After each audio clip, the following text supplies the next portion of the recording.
Welcome to Perfect Cocktail Pursuits. My name's Rosalina Africano and I'm your host. Today I'm with Paul Mathew. He is the creator of Everleaf Non-Alcoholic Aperitif. Welcome to Perfect Cocktail Pursuits. It's lovely to have you here. Thank you very much for having me. I'm delighted to be here. Well, first what we're going to do is make a spritz. What I'd like you to do is tell me about each of your aperitifs as you're making a spritz for us. Okay. Maybe you can make one of each kind and we could taste both.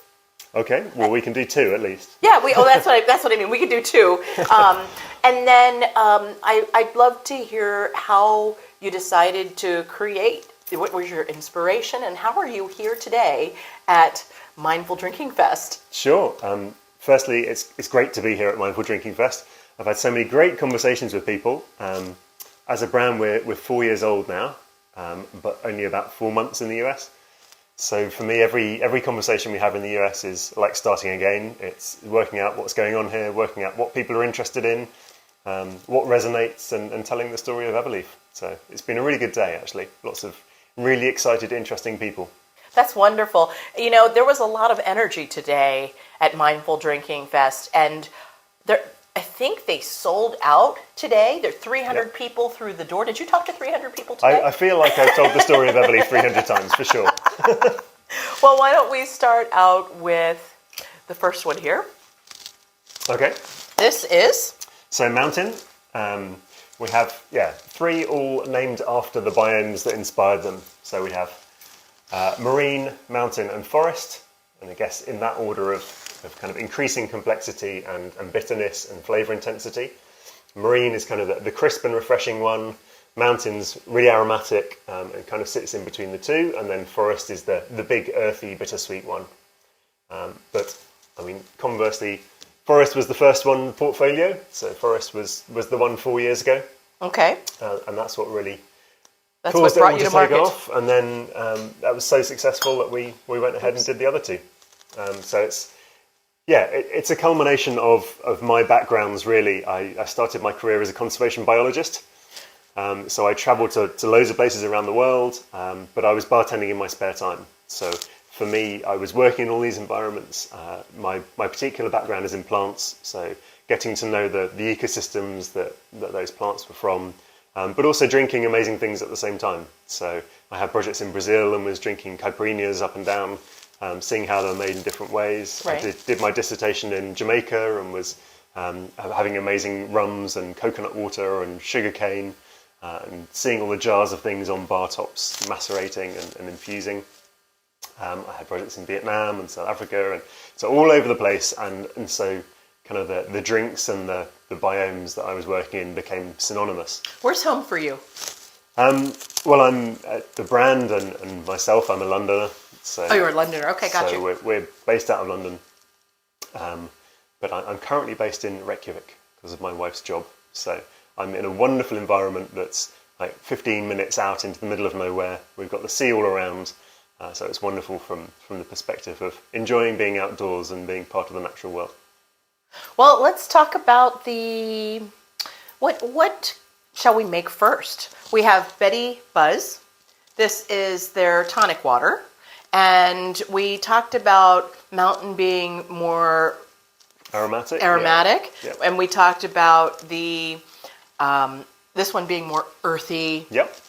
And this one being more of the sea. So where do you want to be transported to? Do you want to be by the sea today? Do you want to be deep in a kind of fully noisy and alive forest full of stuff growing? Or do you want to be up a mountain looking at the landscape? Why don't we start in the mountains and then end up in the sea? All right. How does that sound? Okay, perfect. So what are we doing? Making one mountain, one marine? One mountain, one marine spritz. What do you think? Okay. Yep, sounds good. So, I mean... Now, do you sip these aperitifs by themselves? You can do, particularly Forest and Mountain, great by themselves with a couple of cubes of ice and a garnish. But really, we talk about making them all as a spritz, so that's what we're doing today. May I smell the aperitif before we get started? Absolutely can. So with Mountain, we use fermented cherry blossom as one of our key botanicals. Oh, that's beautiful. So it kind of looks pink and it looks like it might be super sweet, but actually it's quite savoury. It's got this real complexity coming through from the fermentation of the cherry blossom. Then we've got a little bit of rose hip, which is tartness, and a little bit of that the kind of higher altitude in the mountain. We've got a touch of alpine strawberry. So, I mean, another 10 plus botanicals in there as well, but that's the kind of flavour profile. I really savoury. am following you along on your journey of your inspiration. When I first asked you about how these work, because I looked up the aperitif on your website, I didn't understand, well, which one is the gin was the question that I came up. Which one is the vodka? Which one is the rum? And that's not the path you go. No, I'm a bartender. I didn't want to try and copy something that existed in alcohol. We talk about the same moment, so it might be the moment that you have a gin and tonic or the moment you have a spritz. But to me, gin without alcohol is not gin, and it's never going to be as good as the thing with, because it's something without. So for me, it was about trying to create things that were as good as anything else I had on the back bar. Got it. I want products that are brilliant to have with alcohol or without. Right. So just because you're not drinking shouldn't mean that you have something without something. Right. So it's about, complex, delicious things that just happen to not have alcohol in. Okay, great. And do you want to do the tonic for me?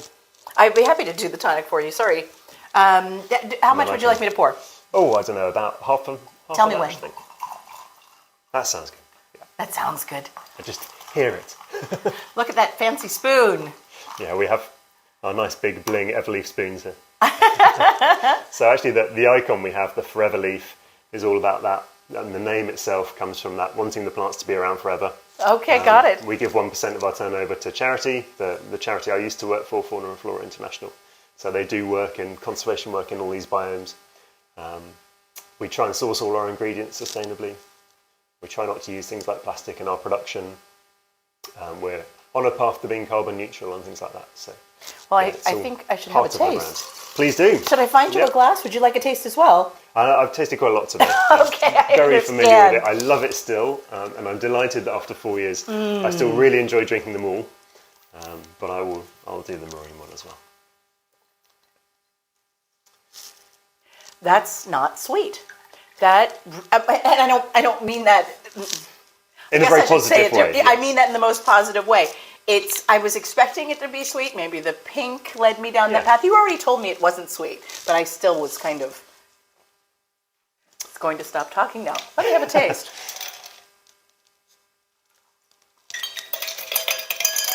It's delicious. I'm really glad you said that, because otherwise the rest of this would have been rather awkward. Well, I was imagining where I would be in the mountains tasting this. I could almost see myself on a beach enjoying this out of a flask or something as well, because it's just, it does bring this sense of the outdoors. Yes, I think that's really what we're trying to do. We use botanicals from the outdoors, but we're also trying to capture the inspiration of that. And so for marine that I'm making now, we use a couple of different seaweeds. We use kelp, which is the really seaweedy one, and then dulse, which is a bit more peppery, a bit more savoury, and a bit sweet too. And that's the first part of the journey, kind of messing around in the water, that umami-ness, that salinity at the back of your nose. And then the next bit is lying back on the beach, enjoying a spritz at the end of the day. So we've got bergamot from Calabria, so that the citrus groves surrounding the sea. We've got a bit of olive leaf, which adds bitterness. That's again wafting down from the olive groves around you. And we use a lot of botanicals that grow by the sea, a lot of which are really aromatic. So things like thyme. Yum. We have some sea buckthorn in there as well. Shall I put the tonic in there as well? Go on, you did it so well last time. You're very kind. Awesome, thank you very much. Thank you.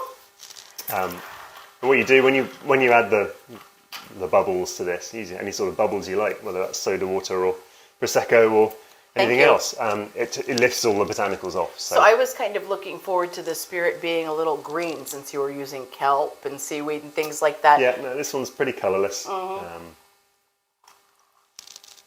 Green is not a flavour that A, lasts very well in a bottle. It tends to go brown. Oh, that's right. That's true. And B, not one that we particularly I taste wanted. Salt.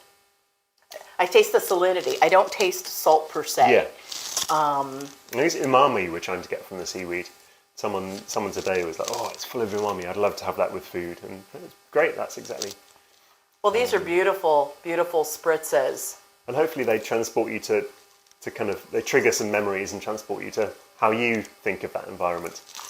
We had someone today that said it was like Canada, being on the coast in Canada, and it was the sea breeze coming in, and that was a very cold kind of fresh marine.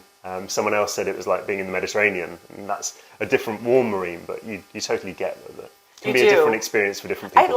I like the inspiration that it brings you there. It brings you to those places. I mean, I think by the water. Drinking should be an experience, shouldn't it? It should be. You can make whatever drink whenever, but if it transports you, if it has an effect on you, it's so much more than just being a drink. We want a journey, a story to go with our drink. Well, I think you've accomplished that. Thank you very much. Well, thank you so much for joining us today on Perfect Cocktail Pursuits. It looked like you had a really, really busy day today at Mindful Drinking Fest. So positive, you looked like you were rocking. We saw you. We passed by your booth a couple of times and saw that you were rocking. Yeah. Well, like you say, it was such a good audience today. You can have audiences with non-alc who are, I just don't get it. Like, why would I not drink alcohol? And those are quite tiring audiences. That can be quite a long day. Yeah, that can be a long day. Everybody was so positive. It's an evolution because it's still kind of new that people are being more mindful about what they eat, about what they drink. I think these folks have already been through that journey, through that evolution, right? And I think lots of people have. I mean, 4 years ago we were doing more of the difficult conversations, but for the last few years it's just been really positive, and everyone's delighted with how the category's growing, I think. Well, thank you, Paul Mathew. It was a delight to host you. Thanks very much for having me. And Paul Mathew is the creator of Everleaf Non-Alcoholic Aperitif.